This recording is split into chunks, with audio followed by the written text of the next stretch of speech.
is not only just the game of the year for me, but it ranks as one of my favorite games of all time because I love the point-and-click adventure genre, and I'm so happy to see that Telltale took that genre and created something that was so memorable. For me, The Walking Dead was just like the most amazing experience this year. There were games with deeper gameplay, but when it came to the story and the characters and the world that Walking Dead built, there wasn't really anything better. The focus on narrative, which I mean obviously has been done with Mass Effect and any number of RPGs, but just like the undying focus on narrative. The complete commitment where this story is happening and there's nothing you can do to stop it from happening, whereas a lot of other games it's like, go do side quests, and it's like, no, screw that. The dead have risen and you just gotta deal with it. The story is so much better than every other game's gameplay that it sort of takes precedent and really evolves the concept of episodic games to the point where it sort of moves that entire medium forward in a way that no other game this year has.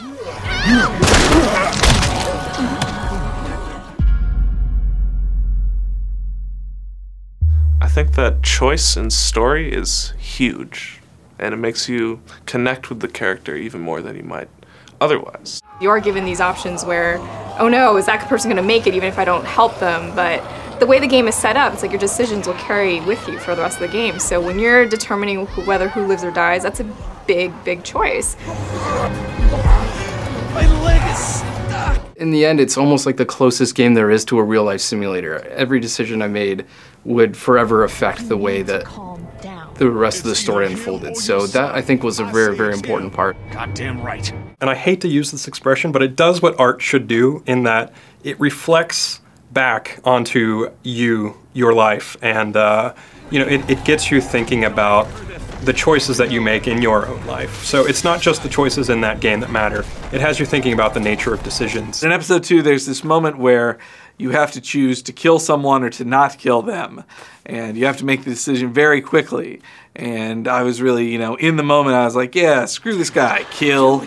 And then the second you kill him, it flashes to Clementine. She sees you kill this person. And then I feel this like huge emotional, like just guilt weighing on me. Like, oh no, she saw this, that like Clementine thinks I'm a monster. Oh, I hate this.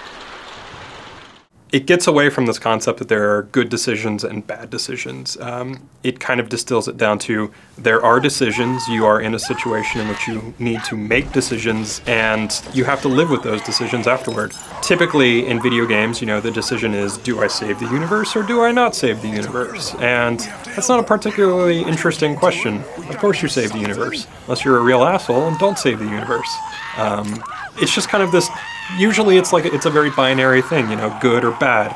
And Walking Dead is not good or bad, it's just kind of bad and worse, and then worser, and then even more worser. So, first wow moment of the game came very, very early on.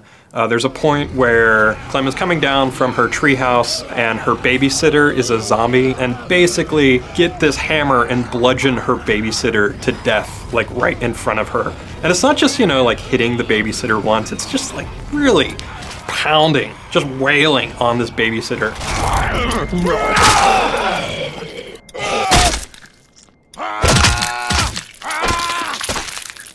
Well, the one I can remember most vividly is right at the beginning of episode 2, and it starts off in the forest.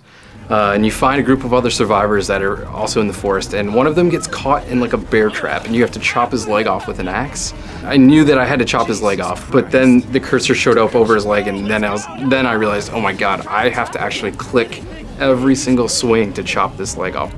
And he's just screaming in agony.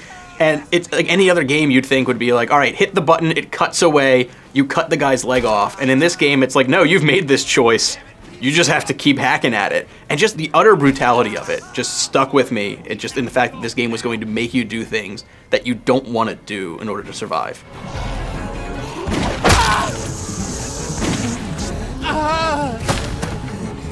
That's just when that branching narrative kind of hit me, and I said, totally different things can happen between now and the end of the story that will be completely different from everybody else's. That moment really set the tone for me where this game was going to go, and kind of presaged all of the powerful kind of moments that would later come.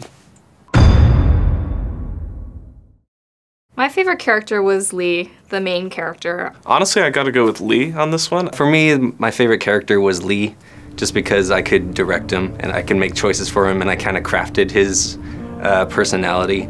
Can make him, you know, angry at sometimes and compassionate at other times. The way he looks after Clementine, the way he becomes a natural leader, it makes you really admire him as a lead character. For me, Clementine is The Walking Dead. I mean, Lee's obviously the main character, he's a great guy, but Clementine's really the driving force of that game, sort of the light at the end of the tunnel that you're deathly afraid is going to go out. Whenever she wasn't there, I worried about her, and the game constantly let you know you should because you'd get back and you wouldn't be able to find her right away. And the way her character develops ever so slightly, I mean, half of the game she spends like quivering and going like, okay. But when she does that, it just ripped my heart apart in a way that I didn't expect any video game character to. For all his faults, I think I liked Kenny the most. When I started playing the game, I sort of liked Kenny, and then I hated Kenny. And then it kind of became like ambivalent to Kenny. And then by the end, I really got to like Kenny and understood him. And it was really great to see a character like Kenny who could just, you know, move in and out of characterization, and you couldn't really define him. It made him seem very real. I liked Omid the most. He had a lot of personality about him that some of the other characters didn't. Like, he was always trying to find the funny, lighthearted moments in such a gloomy, abysmal world, while everybody else seemed to focus on very serious issues, which, I mean, admittedly they had to do, but it was nice to have that comedic relief. Character I like the most is a character that I feel like a lot of people aren't going to see. It's Doug. Very early on, there's a choice that needs to be made where either Doug dies or Doug survives, and he's immediately not perhaps the most useful of individuals, but for those who do pick him, they'll find that he's got this very understated humor about him, and he's just an all-around nice dude, unassuming, kind of does what he should, wants to help. He's just a good person, and you want good things to happen to good people. Bad things happen to him.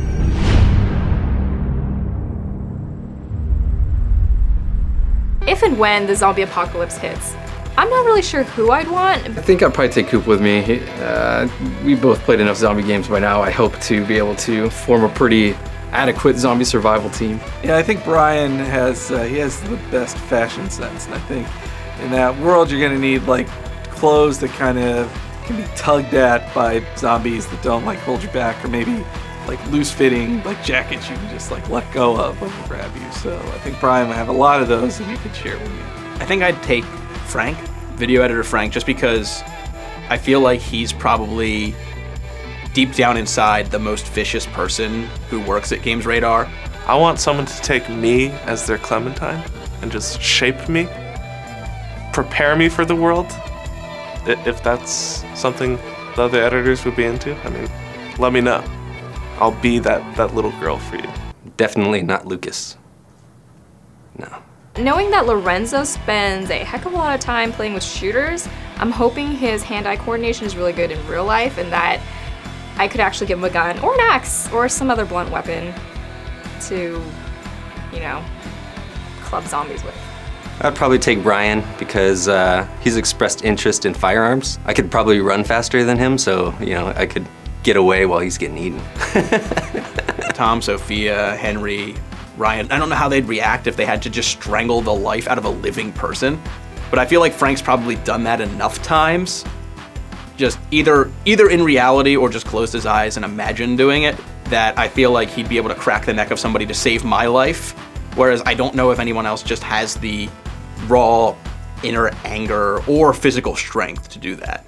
I'm taking Sophia Tong with me because she's a stone cold killer. I feel like she'll kill a man if need be.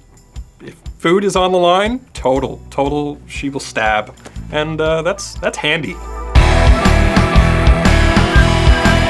Just go play The Walking Dead if you haven't. I don't know what you're waiting for. It's really good, and I mean, we gave it Game of the Year, so the least you can do is play it and tell us why we're assholes and why we're wrong.